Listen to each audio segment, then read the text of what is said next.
அப்படிதான் சொல்லாது சொல்லு.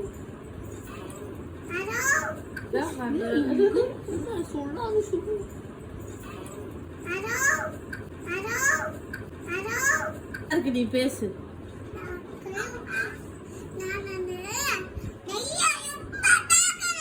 ஜெய் ரொம்ப பேட் கேர்லா இருக்கு. ஜெய் ரொம்ப பேட் கேர்லா இருக்கான். தலை வலிக்குது எனக்கு.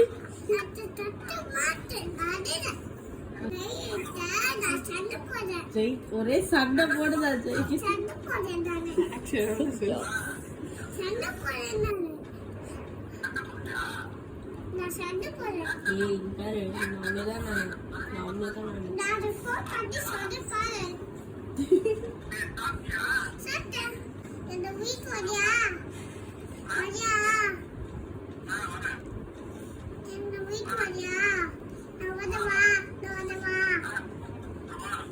ஜெய் என்ன பண்ணுதுன்னு சொல்லு அப்பா கிட்ட.